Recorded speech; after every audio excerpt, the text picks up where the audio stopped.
Good afternoon everyone. Welcome to the daily news analysis of the NEXT IAS. Today is the 26th May 2025 and we are going to discuss the important news topics of today from the prelims as well as the mains perspective. So let's see an insight into the important topics of the day which we are taking for the discussion. The first is World Threat Assessment Report by the Defense Intelligence Agency of the United States and its observation about India as well as the Pakistan. Next is about the invention of the new cave-dwelling fish species that has been found in the Meghalaya cave. Next is about the revision of the India's coastline length and report by the Ministry of Home Affairs regarding this. Next article is about the cultivating of the global farm, that is an insight into the India's present state of the agricultural export as well as the import system and future measures needed to improve it. And at last we are going to discuss the prospects of renegotiation of the Indus water treaty and what should be the India stand with reference to negotiation. So let's start.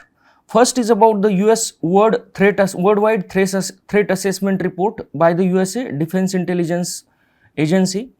Basically, this assessment report provides an unclassified summary of the intelligence community's evaluation of current threats to the US security in terms of cyber threats, technological threats, terrorism, weapons of the mass destruction, crime, environment, natural resources, etc. But what is more important from this report is about its observation about India's.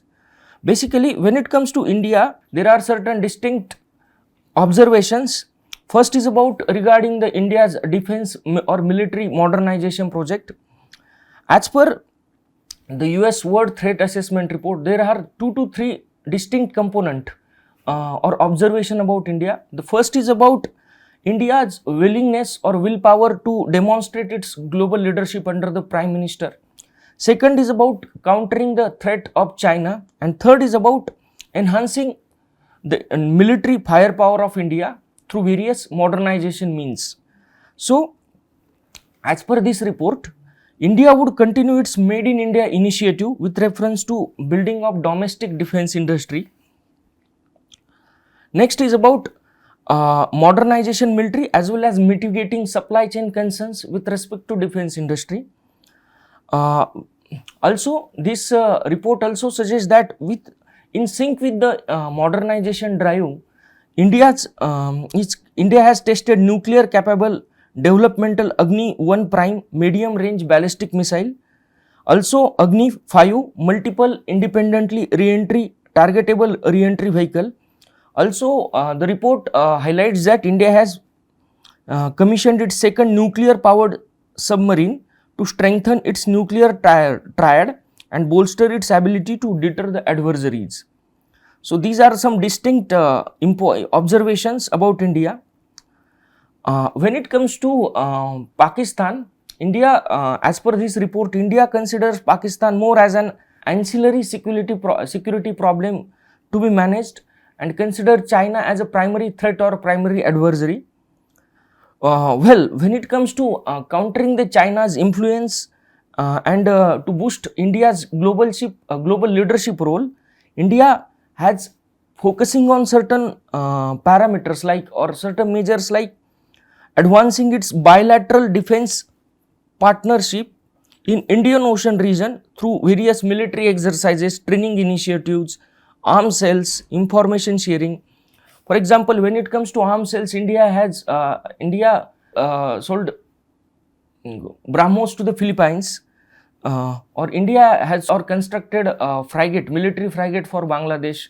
So, India is taking various military cooperation measures with neighboring countries as in Indian Ocean region. Also, this particular report highlights that there has been an agreement between India and China in October 2024 with reference to disengagement from Depsang and Demchok in Eastern Ladakh. It has, as per this report, this particular agreement has reduced certain tensions, but the problem, that is boundary demarcation problem, is far from over as per this report. So, also this particular report highlights India's role in Indo-Pacific as well as the multilateral forums. So, as per this report, India has increased trilateral engagement in Indo-Pacific region, trilateral or multilateral engagement. For example, India is a part of Quad initiative led by US, Japan, Australia, also part of BRICS, part of Shanghai Cooperation Organization, ASEAN, and through these multilateral forums, India is trying to establish or reassert its global leadership role.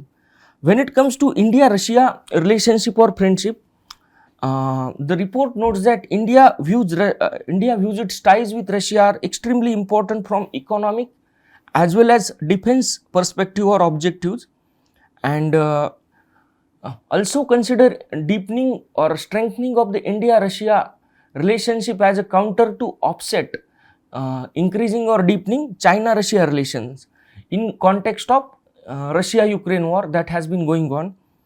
Also, this report also observes that although India has reduced its procurement of the Russian origin military equipments, but India still significantly relies on Russia for procurement of the spare parts which are needed or needed to maintain the large inventory of the Russian origin tanks or fighter aircrafts that are there in the inventory of Indian Air Force.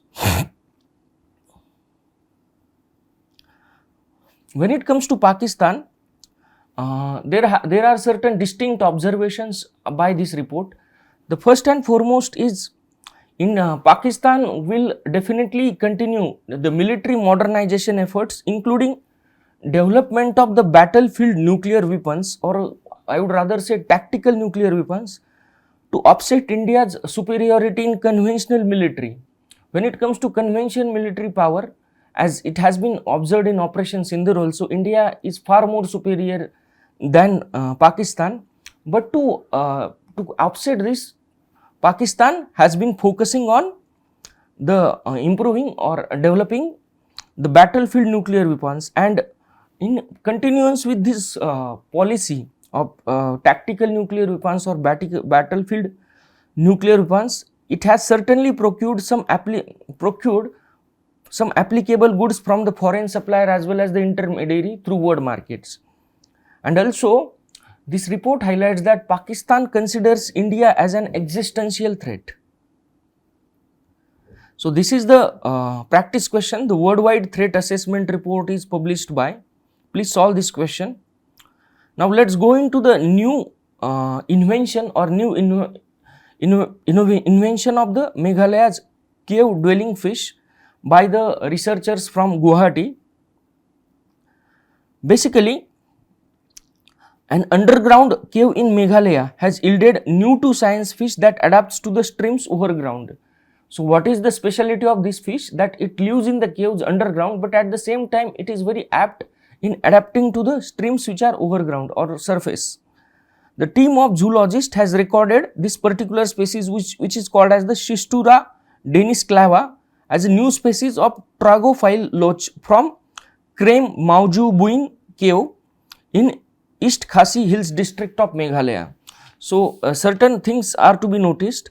That is, the name of this species, new species is Schistura denisclava. This is a tragophile loach. Tragophile means the species which lives underground or which lives in caves. At the same time, they are capable of adapting to the surface or surface streams or river streams. And this particular cave name is Krem Mauju Buin, and it is located in the East Khasi Hill district of the Meghalaya. So, let's go into some details of this particular newly invented fish species. Basically, this Schistura denisclava belongs to Nemachidae family,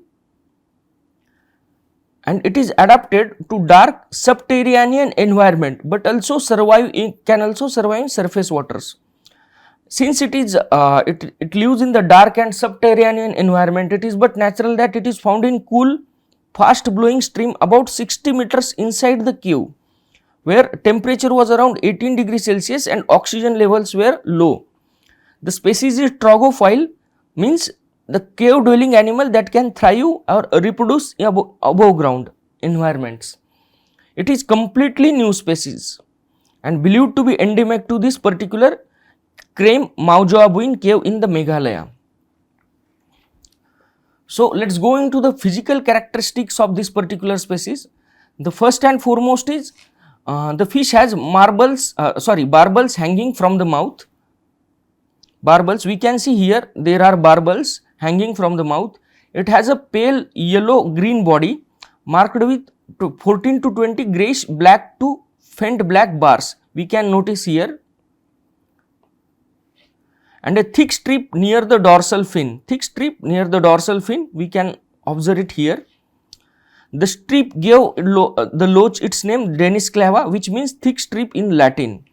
The males of this species are slimmer with irregular patterns and puffier cheeks, while the females are sturdier with consistent markings. It retains pigment and eyesight unlike the other cave-dwelling fishes. So, this is particular important thing or specific thing, retains pigment and eyesight unlike the other cave-dwelling species. Now, let us go into this particular Maujoabuin cave which is there in the East Khasi hills of the Meghalaya. Particularly this Maujoabuin village is located in Mausin Ram, which is also considered as the wettest place of the on the earth, Cherrapunji, and it is a religiously significant site. The cave is made up of the calcareous sandstone and has numerous stalagmites formed as a result of calcium carbonate depositions, weathering and dripping of the mineral enriched liquid. The rock shaped structure arising from the earth, which shapes like Shivlinga, is the primary attraction of the tourist and also highly revered by the Hindus. There is also a presence of thin stream flowing towards the eastern end of the cave. So, this is about the Maujoabuin cave, which is very significant from geological perspective also as well as the religious perspective also. We can see the stalagmite which has taken the shape of Shivlinga.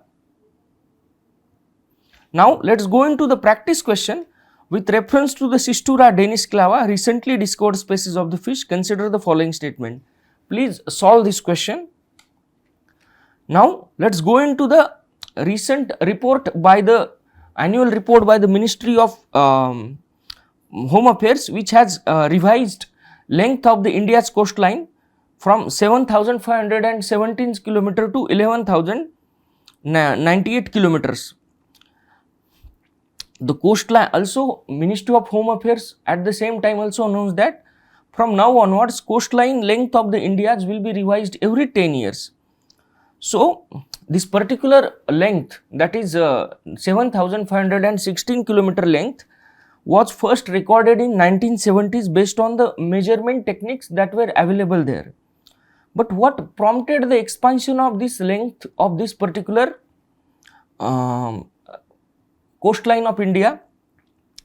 The answer lies in the fact that newly revised figure wasn't prompted by any territorial expansion. There has been no any territorial expansion through land or island annexation or geological upheaval or any kind of tectonic activity, but the root of this discrepancy lies in the coastline paradox, which we are going to discuss now. The first, let us go into the details of the previous estimate, which was saying that India has having coastline of more than 7,500 square kilometer.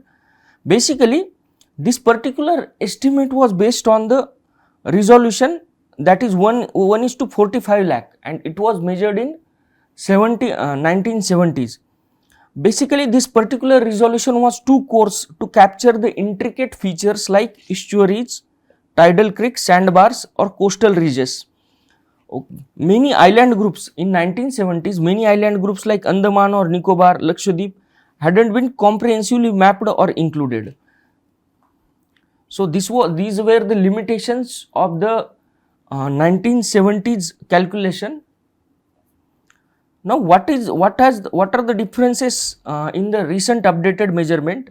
Basically, this particular measurement was done by National Hydrographic Office and Survey of India, and they have used electronic navigation charts to the much finer scale of 1:2.5 lakh. Okay. They used various technologies, for example, geological information service, satellite altimetry, lidar, GPS, drone based imaging. Okay, so these were the techniques or technologies that have been utilized by Office of National Hydrographic Office as well as the Survey of India. They have also prepared the high water line NHO and used as a base reference, and as per this high water line, river mouths as well as the creeks were closed off at a fixed threshold inland, not in the sea mouth, in the inland only. So what is the coastline paradox? Basically, it is a counterintuitive idea that suggests that length of the coastline seems to grow without limit as the scale of measurement decreases.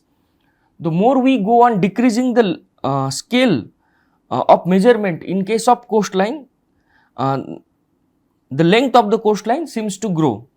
This is because in case of coastlines, like many natural features, exhibit fractal like properties, meaning they are self similar in different scales. So as a result of this, more when we go for very close examination of the coastline, more intricate and detailed features become, leading to the longer measurement when using smaller measuring units. So this was the technical part or scientific part. Now if we go into the applied part of this revised coastline length, basically what are its implications or what are the lessons to be taken from this revised coastline? The first and foremost means the larger or longer coastline means longer length to protect. Okay, India is extremely vulnerable to the maritime terrorism as we have witnessed in case of 26/11 attack. So we have a longer length to protect, and the other is longer economic zone, which is important from the economic perspective. The next is about refinement of the climate models, coastal zoning regulations and disaster response strategies. The refinement of the climate models, whatever the monsoons predictions that have been done by the IMDs, they will also be there will lead, this will lead to the more refined predictions as a result of new measurement. Also coastal zoning regulations, which have been decided by the Environment Ministry to protect coast as well as the environmentally sensitive regions in the Western Ghats region. Disaster response strategies, as we have been repeatedly witnessing in last 1 decade or so, there have been tremendous increase in the intensity as well as the frequency of the cyclones in both Bay of Bengal as well as the Arabian Sea regions. So this revision of the coastline will surely lead to improved strategies for prevention as well as mitigating the impact of these cyclones or other disasters that have been faced by the India. Now the coastline also, in case of applied aspects, the coastline paradox also underscores how science evolves with better tools. In the tools that have been there in the 1970s and which are at their present, there have been a tremendous difference. So science, this coastline paradox also suggests that how this science evolves. Okay.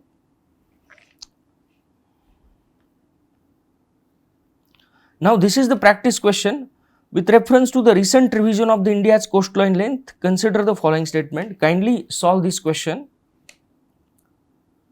Now the next article is about the cultivating a global farm. Basically, this particular article is written by the agricultural economist Mr. Ashok Gulati. This article basically gives an insight into what is the present status of the India's agricultural export as well as import. At the same time, what are the limitations, what are the statistics, what are the measures needed to increase the India's agricultural export. So let's venture into it. Important from GS3 economic perspective in agricultural export perspective. Now, when it comes to agriculture, it has been repeatedly mentioned that it is the backbone of India's workforce or backbone of the India's economy and employs 46% of the India's workforce, contributing significantly to the rural livelihood. Also, share in GDP is around 16.5%. Also, it has been recently observed that agriculture exports have been emerging as a crucial component of the India's trade strategy.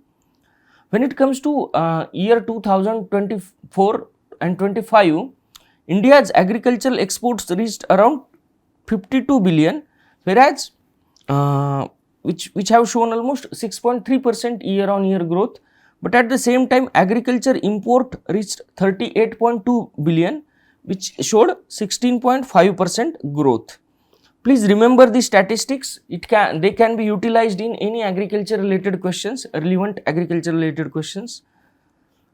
Now let's go into some detailed analytical aspect of the agricultural export scenario of India.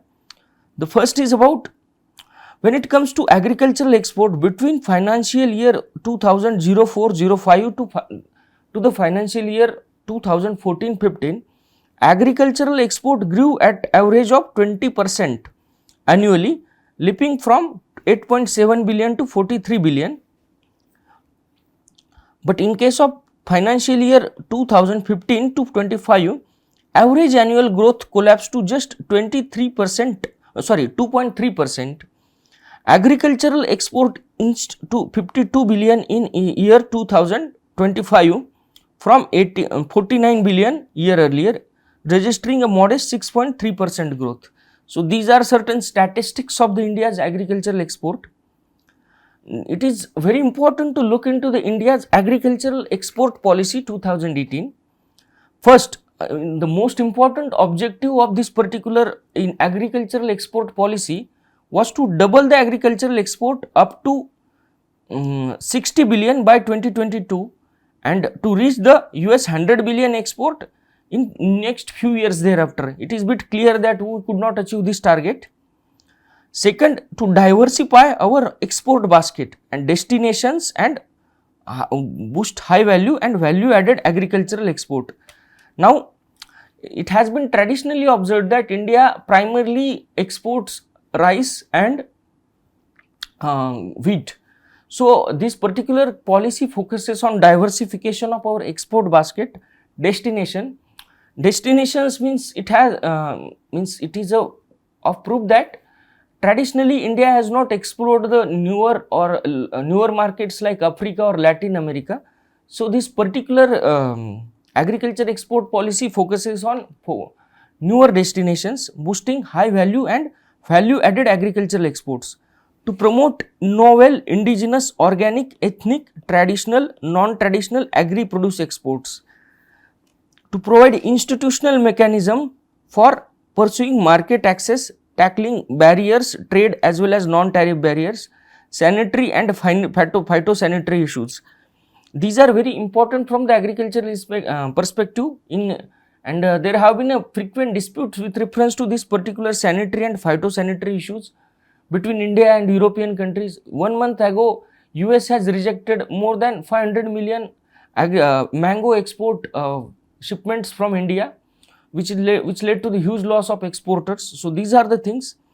Also, to strive the double India's share in the world agri exports by integrating with global value chain, enabling farmers to benefit from export opportunities in overseas market. So these were the few important objectives of the agriculture export policy. Now, what are the opportunities for India in the changing world in case of agricultural export? The first and foremost is about large global market access. Okay, there has been a rising global demand for rice, spices, tea, marine products, processed foods. Post COVID scenario, we are witnessing there has been a significant increase in the global demand for these products like rice, spices, tea. Also, it has been observed that India has a considerable power to influence the global market prices when it comes to wheat. Out of the total global trade of rice, India accounts for 34% of the rice export. So certainly India has a considerable influence when it comes to global rice trade. Service integration. Basically, India And India's technological growth has potential to combine agricultural exports with logistics, IT and traceability services like blockchain or tracking system, which will definitely help to modernize the agricultural export process. New trade agreements. India has been in continuous process with discussing or signing the various trade agreements. For example, recently India UK free trade agreement was signed that will give India's products preferential access in foreign markets. Then high yield potential crops. Basically, what is the necessity of high yield potential crops? When it comes to edible oils, India, out of total imports, agriculture imports in India, edible oil contributes to the more than 46% of imports. So if India goes for cultivation of palm oil, for example, it will give 10x 10 times more yield than mustard. So these kind of high yield potential crops must also be uh, promoted in case of India. Scope for processed foods. It has been frequently proved that their export of value added products like frozen foods, ready to eat meals and beverages growing as the demand for them is growing all over the world. So what are the challenges in India's agricultural export as well as the import? The first is about the fluctuating global price trends. When it comes to agricultural market or agricultural trade, not just in India but all over the world, there has been a lot of fluctuations because as a result of domestic compulsions that have been given by the various countries. For example, when the agricultural price rises, Indian exports benefit, but at the same time, when they fall, we lose ground, which is leading to the decline in the marginal price. Inconsistent trade policies. Basically, in case of India, it has been repeatedly observed that there have been a use of frequent export bans or curbs on essentials like rice, wheat, sugar, onion disrupt the export momentum that has been built over time. For example, in last year, due to the India's restrictions on the trade of the rice, the volume of rice exports fell by 27% between financial year 2023 and 24. Excessive dependence on edible oils. As I have already mentioned, out of India's 39 billion agricultural import in 2024, 46% of this particular value was about edible oils. 46%. Then low growth trend. Agricultural export growth had been there almost 20% per annum between 2004 to 14, but it has reduced to just 2.3% from 2015 to 25. Next is about the impact of this particular export on the ecosystem or environmental conditions of India. For example, India is one of the largest exporter of the rice. But in case of rice, growing 1 kg of producing 1 kg of rice involves utilization of more than 4,000 liters, 3,000 to 4,000 liters of water, which is very water intensive. If we India has exported more than 20.2 million metric tons of the rice in 2024, which means that we have exported 40 billion tons of the water in 2024. Next is about the post-harvest losses and inefficiencies in terms of lack of cold chain, warehousing, supply chain integration, lack of supply chain integration.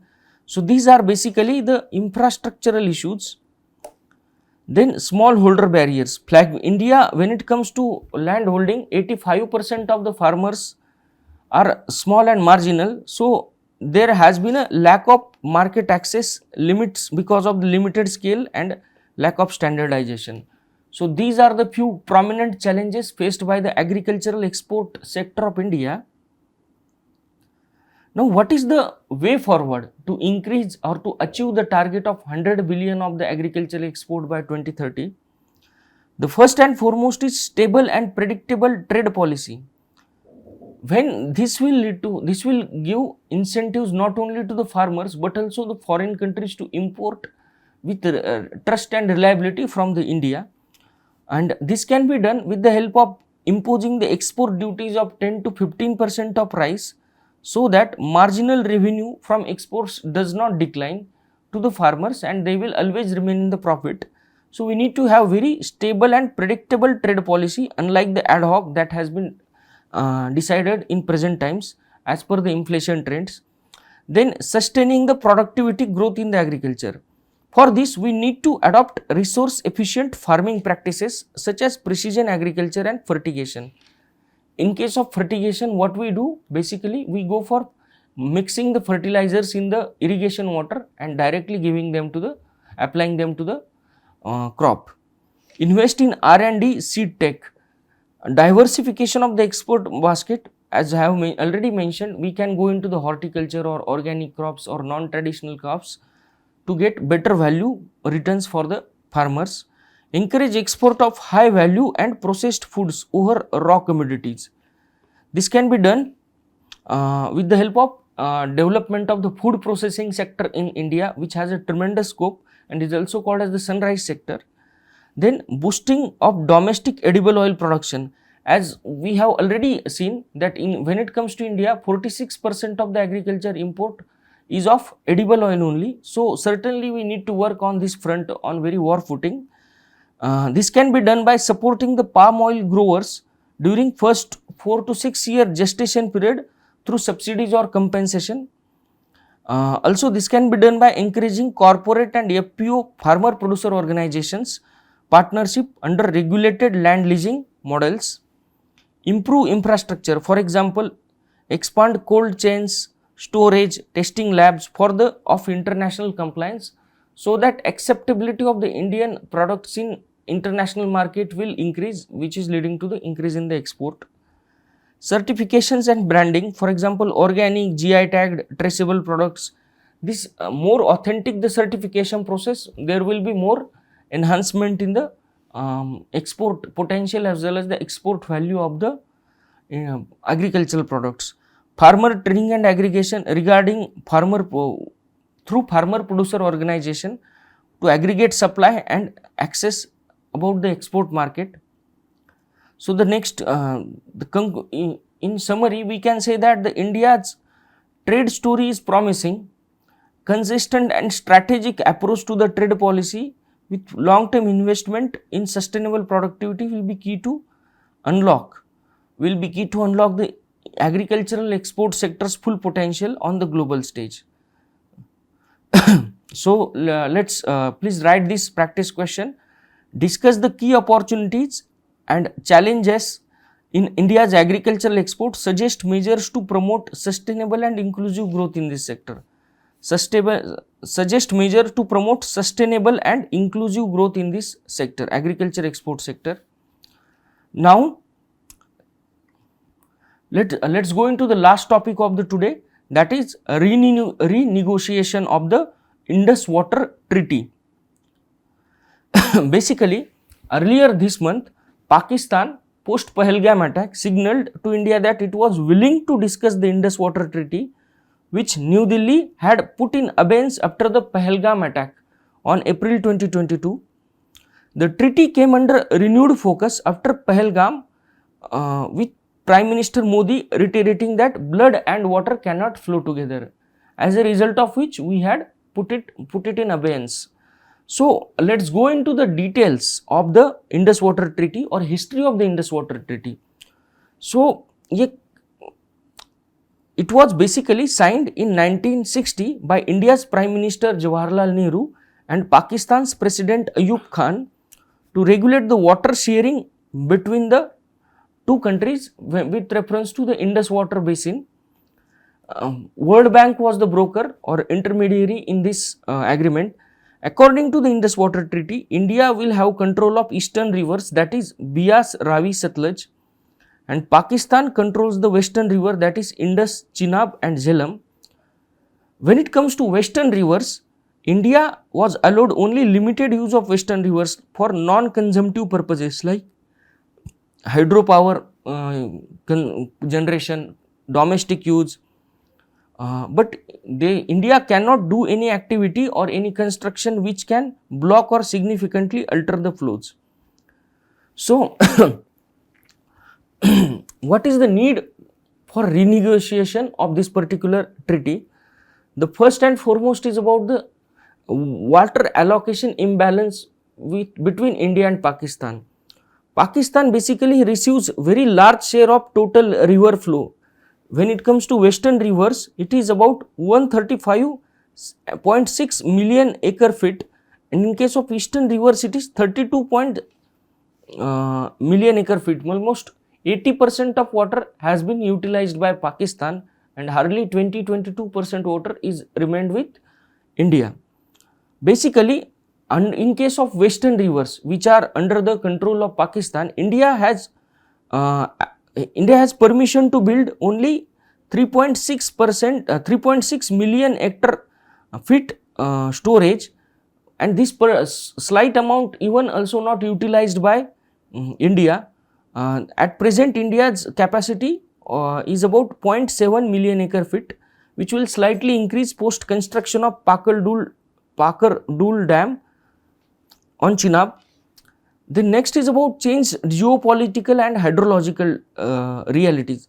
Basically, this treaty was signed in 1960s, and after more than 85 years, there has been a tremendous changes in population, irrigation needs, as well as the climate change induced global warming, internationalization of the dispute.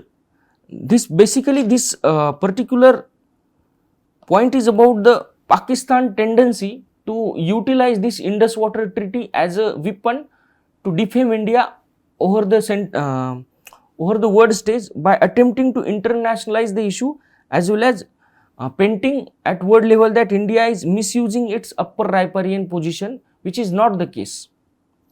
Outdated technical provision. Basically, when it comes to construction of the dams under this treaty, World Bank had put lot of technical restrictions, but this in case of dam design or dam construction. But after the gap of 80 years, there has been a lot of changes. 65 years, there has been a lot of changes regarding the dam construction technology.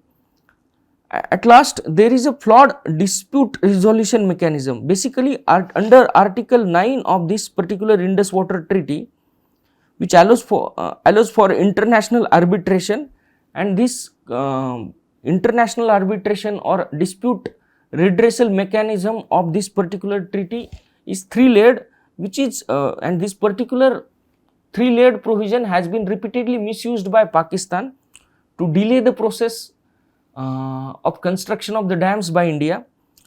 Whether it was a Kishanganga or Tulbul project, Pakistan has repeatedly approached International Court of Arbitration or World Bank to delay or hinder the construction of the dam.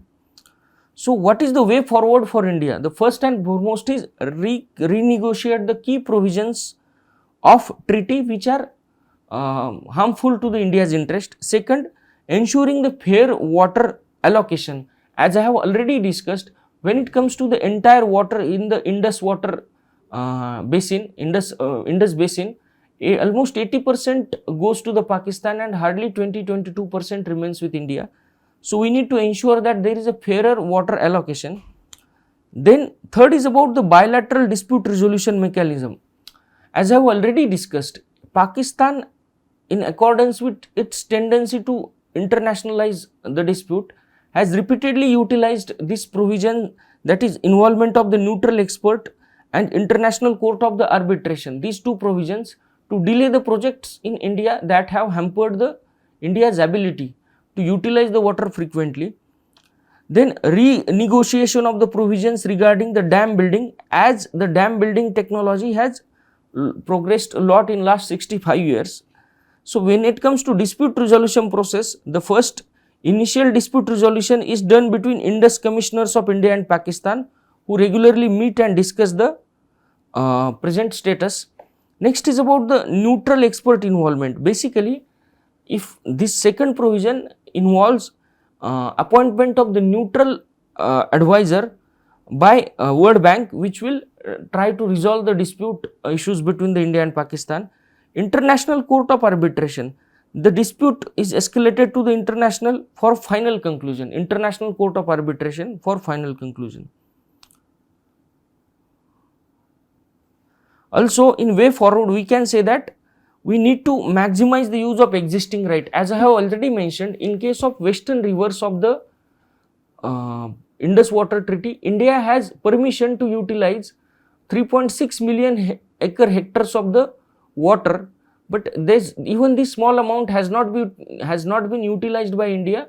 India could just gather the capacity or create the capacity of 0.7 million hectare feet. Then strategic messaging, India must assert its status as a responsible upper riparian state, unlike China, which has dispute with almost all of its neighbors. And India should not tolerate its misuse by Pakistan. The misuse of the provisions that have been there in the Indus Water Treaty have been repeatedly misused by Pakistan by taking the dispute to the international bodies. Then, to counter the China's water bomb, that is use of water as a mean for our weapon for war, basically India must strengthen its capabilities on Brahmaputra river. India can foster strategic lower riparian partnership with small nations like Bhutan, Nepal, Bangladesh to present a unified front against China. Basically, China has been building super dam on Brahmaputra in Tibet. So, India must join hands with the lower riparian states like Bhutan, Nepal, Bangladesh to prevent the this construction of the dam that will harm the interest of the other countries. So, the practice question, Indus Water Treaty, though held as a model for transboundary water sharing, no longer serves the strategic or developmental interest. Critically examine the need for regeneration in current geopolitical and hydrological context. Please write the answer of this question. Thank you.